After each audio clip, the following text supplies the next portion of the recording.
in legends, lies in legends, lies in legends. These are the stories that we share. Tracy and I moved, and our two daughters moved here in August of 1975. Our youngest daughter, Carolyn, was born here at the end of November 1975. Well, my mom and dad separated, and so we moved to Victoria when I was young. Actually lived in an attic for a couple of years.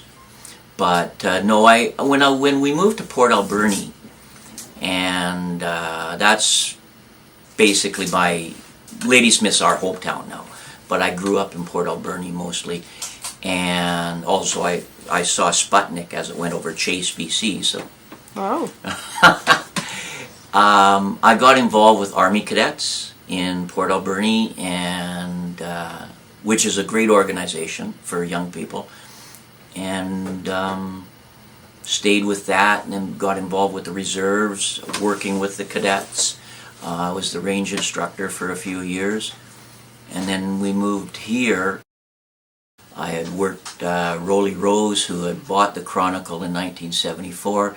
Him and I had worked together when Fred Duncan took the Alberni paper daily, and Rolly left and bought the Chronicle, and I would stop in and see him on weekends when we would go to Victoria to see my mom, and he wanted to get the Chronicle produced here. It was all the work was done in Victoria, so I had recommended the type of equipment that he should use to make it a family thing. Rolly was a front end person, and my job was always in the production end. So after a year of him doing the paper, I started coming down on weekends and doing the work down here for him. And so in 1975 we just thought that was kind of dumb, so we moved down here and I started working here. When I worked with Rolly in Port Alberni, the fella that I did my apprenticeship under, my name's Donald, and Jack, who I apprenticed under, called me Donald Duck all the time, and it got shortened to Duck. And when Rolly came down here, and then I came down after him, and because our working relationship, he referred to me as Duck, and so that's kind of how the Duck evolved. Is so people in Port Alberni don't know Duck, and people in Ladysmith don't know Donald. So that's where the Duck came from. My mom hated it.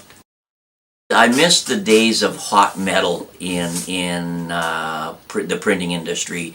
I graduated in 1969 and started working that summer on an apprenticeship at the Alberni Valley Times. And that paper was actually the first newspaper in North America to start using cold type, which was back then the initial computerized way of producing a newspaper. And the computer back then was the size of 3 or 4 pickup trucks. And now I can do 10 times as much with my laptop as what we could do back then. It was all done on a tape with holes punched in it, and that went through the computer, and it was all read by the computer, and all the fonts and the typefaces were on 2 foot by 2 foot pieces of glass, and the letters were in there, and so it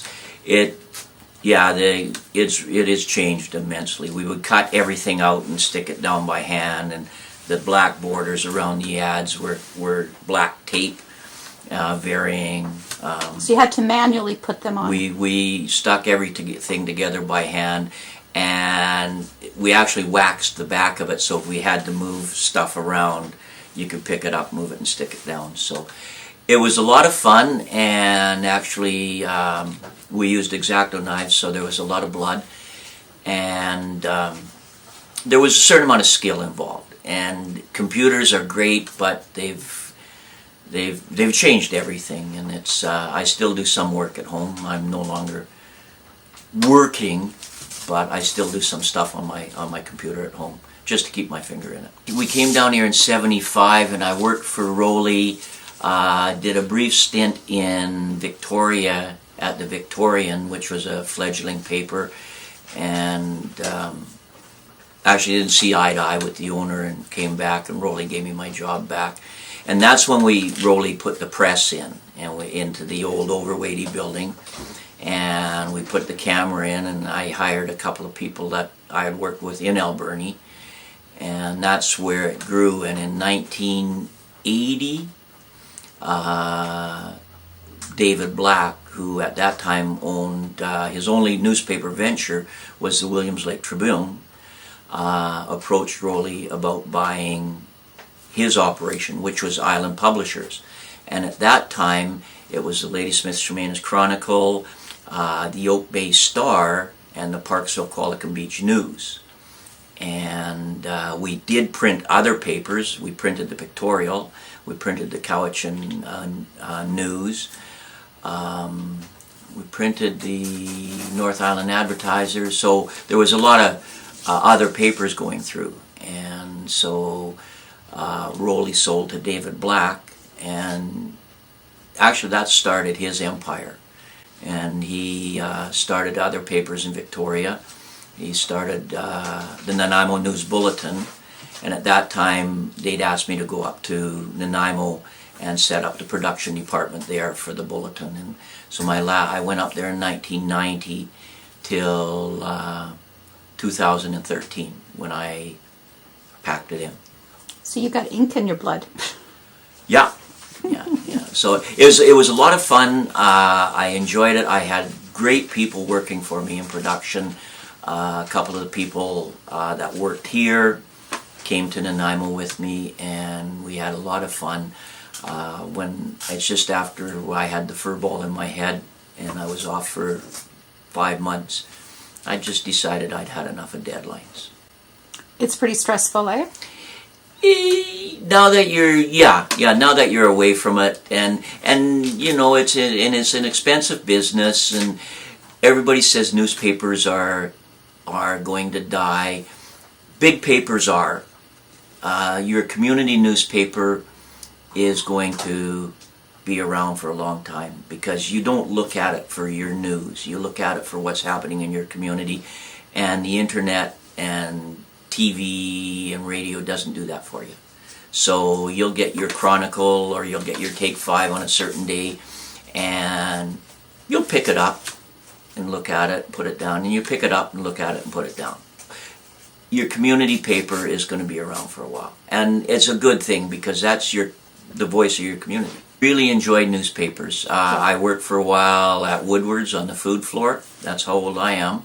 I remember Woodward's $1.49 day. $1.49 day, yeah. Three packages of butter.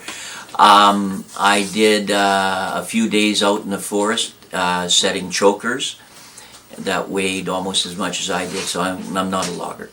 And between working at the paper, Rowley and I worked some pretty long hours, because if you talk to some of the old timers, we horsed around during the day, and then we had to do all the work at night. So those were the days when everybody had a bottle in the filing cabinet. That's about the way it was. Where Brian Childs, on the corner of 2nd and Roberts, the old Chronicle office there, and the RCMP would stop in at night and have a coffee. I'd gone to a couple of Kinsman meetings in Port Alberni, and when we came down here, Rowley said, "Why don't you get involved?" So I went to Kinsman meetings here. Great group of people. We had a super good time. So those guys would stop in because they saw the lights on. Bill Gruel, who was the fire chief and the undertaker at the time, would stop in. It was, and that's where everybody got used to being this guy named Doc